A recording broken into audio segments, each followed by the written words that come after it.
Mark. Yeah. Jesse, congratulations on your win. I mean, it was just pure emotion those last 6 minutes and the rest of the game. So I've got to ask you, how do you feel? Yeah, I feel like I played 96 minutes. You know, and obviously there's a lot of emotion in the late stages of the match. I've heard a lot about the magic of Elland Road. Certainly an incredible experience. My family was here for the first time today, and even for them, for them, and for me, and for everyone, you know, as we're moving forward together to understand exactly what this is. I'm continuing to try to learn everything about the city, the people, the club, and then how to help it transition into a version of the football that I think can be really, really successful moving forward. And that's regardless of how the game was going to go in the end, and obviously the 3 points are incredibly valuable.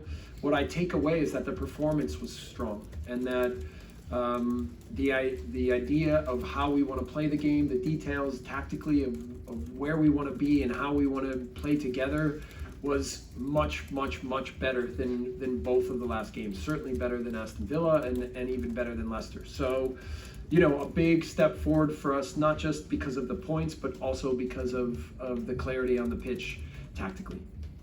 Clearly the first half you could have been well clear, Jesse. With Patrick Bamford going off at half time and then Rodrigo being taken up on the hour, how difficult was it for you to keep implementing what you were trying to do? Because those two players have had a massive effect on the game. Yes, first of all, very happy with Patrick. Thought he had a very impactful 45 minutes.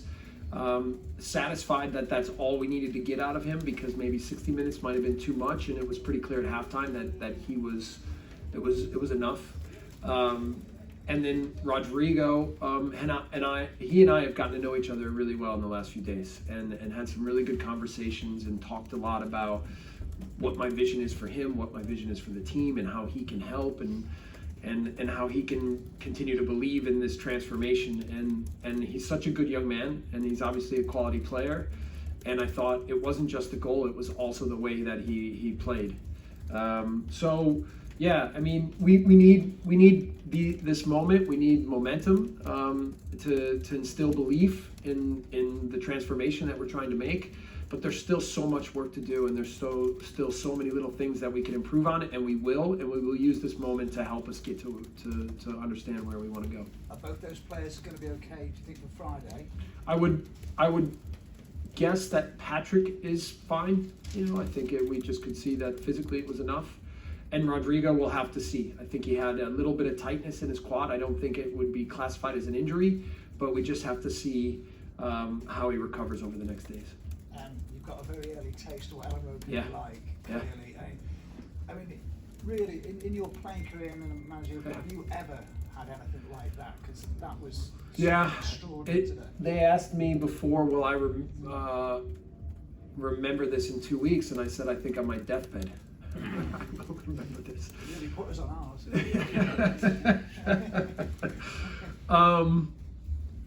Obviously, the last moments of the game, you really feel the energy. But I will say that throughout the game, the difference between Villa and this Thursday night and today was that we performed with confidence and with aggression and with quality, and it really brought the crowd into the game, and it gave them something to root for, to be attached to. I talked before the game about, because Jacko, we talked about a couple of mental, psychological things before the match, and he said to me, when people come to Elland Road, and that doesn't matter if it's the opposition or if it's the fans or the opposing fans, they know they're going to see a fight, right? They're going to see a team that pours their heart and soul into the match. And we wanted to make sure that after Villa that we did that in a better fashion that represented what the club is and what the community is. So that we showed. Last one from me, Jesse. How much do you feel that fear and stress you mentioned has dissipated on the back of that today? Well, it's certainly momentum. It's certainly positive. It's certainly a big moment and big points. But again, more so for me was the performances and the group clarity for the football that we wanted to play. There's still so much work to do. I promise you that there's still at every moment there's still little tactical positioning and ideas and connections that can be better and need to be better, but that was a step in the right direction in many ways, and we will certainly use it positively to help us move forward. Congratulations. Yeah, thank you. Graham? What can you say about the team's bravery and mentality today to win it after conceding so early? I've said from the beginning, maybe even in the first press conference, that I can see the quality of men, not just in the team but in the club, and that is what gives me so much hope for the potential of what this can continue to be. So, and obviously, I think we displayed that. We displayed that by in a tough moment, not giving up. Obviously, the play that Rafinha makes is big. But I didn't see the look on faces like it was catastrophic and the game was done. I saw looks on faces like we're gonna keep going. We're gonna find a way, So even for me, we went to 5 in the back because I could see that getting the second goal wasn't going to be easy at around the 70th, 75th minute. And so normally I don't like to go into preservation mode, but I felt like it was necessary. But as soon as we gave up the goal, then I knew that we needed to bring Jaffe on, and then obviously he's able to make a big play. So the quality of people here is big, maybe as big as I've ever seen, and so we're going to continue to use that to help us get better and better. What will a moment like that do for a teenager like Joe? Yeah, I mean, I don't think Jaffe will ever forget that moment either. So. He's a brave young man. He's got quality, and so I'm going to invest in all these young men and try to help them understand within the framework of the system that we're creating here how they can get better and grow and continue to reward themselves and each other. So I'm really happy for Jaffe, and obviously in a tough moment for the club and for the team, he comes on and makes a big play. We saw a few times during the game, you and the players almost looking for calming things down, slowing it down, giving yourselves moments to take a breath, see how the game settles. We didn't see that a lot with Marcelo. Is that something you've purposely done, to take a bit more time and calm it down when it needs to? Well, I could see that there was, there's this desire to attack and go forward and be aggressive, and that's good. But we also have to, I think, understand what the game is giving us, and then understand how to use what the opponent's giving us to figure out how to control the match the way we want to control it. And certainly there was a phase in the middle of the first half for me where maybe we can make a quality action in the last third to find the second goal, but when we don't, it leads to an open field and a transition in the other way, and we want to prevent that. We want to have more control of the match so that it doesn't get so open, so that we don't have to sprint and run the entire match, that we do it in phases and we understand the rhythm of what we want the game to look like.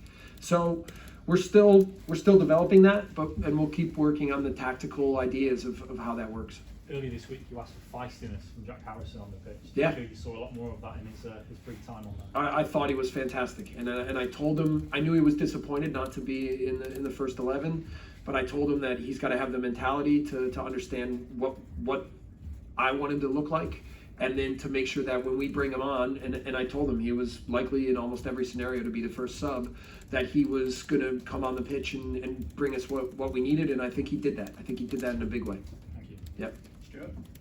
Jesse, can I just ask, with the way you want to play anyway, and the tempo you want to play at, will the crowd help that? Well, I think a big difference in general from Thursday night was that we were more aggressive from the start, and we were able to bring the crowd in the match more. So different games will require different things. But I learned on Thursday night that how important it was to have positive moments in the match to bring the crowd into the game, and not to be too passive where then they don't feel like they have enough to get behind. So, I have to learn too. I have to adapt. I have to adjust to help our team, to help our club, to help our fans. And they'll, I think, because I can tell how intelligent they are even by when they cheer, how they cheer, they'll get to understand more and more what the tactics behind what we're trying to do are, and I think the right kind of cheering to make to help the team. And I mean, you started very quickly today. Is that part of it as well, to get into the game early and get the crowd going again? For sure, we talked about that before the game. We have given up in the almost every one of the last 7-8 games. We've gone down, right? And in this league in general, games are incredibly difficult, and if you're always playing from behind, it can make it almost impossible. So we need to continue to build a mentality to understand how to handle the game when we're behind, but certainly having a fast start and pushing the game from the beginning and finding ways to get leads will ultimately help us get more results. So that will be important. Phil? Jesse, it would have been easy to have dropped Rodrigo after Thursday night. It was a difficult game for him. Why did you decide to keep him in the team? Yeah, I had a very good conversation with the entire group and then with the leadership council, and Rodrigo is a part of the leadership council. And then I had another individual conversation with Rodrigo afterwards, and I told him how important he is and that he has to be a big part of the solution of where we need to go moving forward. He is an incredible young man. He's an honest man. He's willing to have hard conversations and open conversations. And I know he wants to help. And I'm just trying to instill belief and instill an idea of how he fits in and how off the field and on the field he can be a massive presence for the entire team. So I think he took our conversation really well, as did I. And I think he applied himself really, really well today. Really, really well. And then, I think on another day, if he doesn't feel the tightness in the quad, he could probably help us find the second one and continue to push in the match. Mark? Hi Jesse. Hi, Mark. When you've caught your breath and things have settled down, how crucial has it been, this victory, in terms of the league table, your first win, and building this momentum? Yeah. The points are big, and we needed a reward to continue to instill belief in the transition we're making and in the process. But I believe that regardless, the performance warranted a positive feeling, even if it didn't end up in 3 points. Obviously, it's a bigger moment for us because we find the 3 points, but I'm really going to focus on with the group on how strong the connection was with the entire team, tactically, mentally, psychologically, in every way. Our identity, I think, has been created here for years, for decades.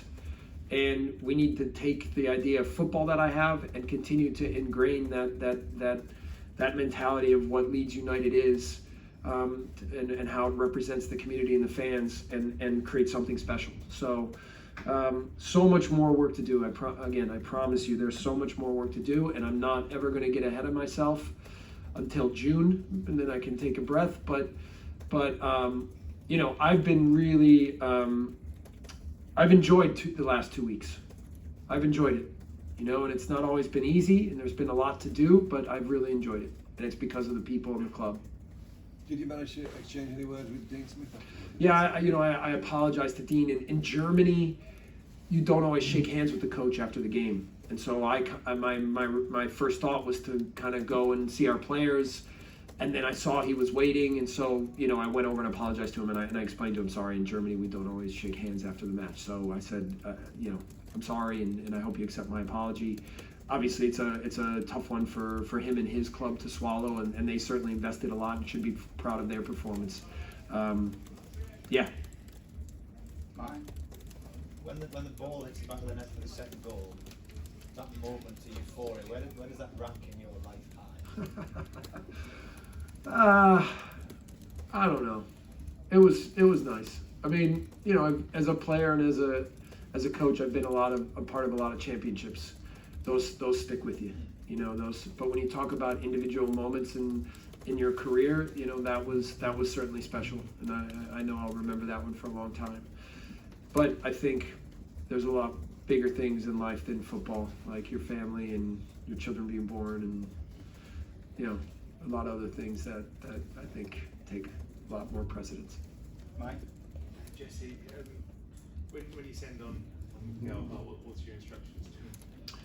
Yeah, I asked him to play in the 10 and to be aggressive to join in as a second striker when we had chances, and to help pick up second balls.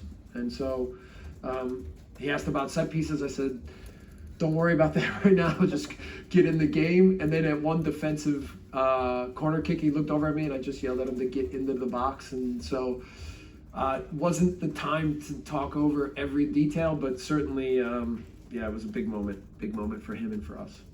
Craig? Can you just talk us through your view of the goal and take us back to that moment? Because he wins it, he's only 5'8" or 9. Yeah. He wins ahead at the start. Yeah. Just talk us through the goal from your view. Yeah. So first we went from 3 in the back to back to 4 in the back, and then we knew we had to play some longer balls. Jaffe, you're right. He got up and battled for the aerial duel, which led to us being able to pick up the second ball, which we need to continue to get better and better in. I've told the team that we're the worst team in aerial duel percentage in the league, and so this combativeness is still really important. And then, yeah, it can always, second balls can always lead to a chance in one direction or the other. So then we pick up the ball and Rafinha's in an attacking position, and he realizes that Krul has been very strong in 1v1 situations, dribbles him, and then finds Jaffe in a good spot. So yeah, a big goal for us. What about your celebration? You went in the air yourself? Yeah, that's as high as I can jump. So we call that, in America, we call that a credit card jump. You can barely get a credit card over there. Jesse, overall it's been a very good weekend because Everton have lost, Burnley lost, United, Leeds now 4 points clear of the relegation zone. Does it feel as if it's big and there's momentum now, it's a turning point really after that slide of 6 successive defeats? You know, I mean, for me, it's every day I've put a lot into each player, the relationships that I have with them, the trying to create clarity as to the tactical model that we want, all of that with not much training time on the pitch. Even going into Wolves, it will be most of our work together has been in the video room, which I value the video room in a big way, and they're used to watching a lot of video because Marcelo's very detailed with those things as well. But it's one thing to talk about it or look on a tactical board, and then it's another thing to be on the pitch and actually put the feelings to practice and understand what the relationships are. So we've been, even on the bench, I'm a little more animated than I would like to be because I'm trying to help them understand where they need to be and how they need to move together. However, again, today was a different feeling in so many ways because they're now understanding the behaviors and they're understanding the tactics more, and I think they're enjoying it. I think they're starting to understand it and grasp it and enjoy it. And so I'll have to continue to find ways to feed them the right kind of information in a positive way so they can continue to get better and grow together. Okay, I've not missed anyone, have I? No. Good. Thank you very much. Thank you, guys.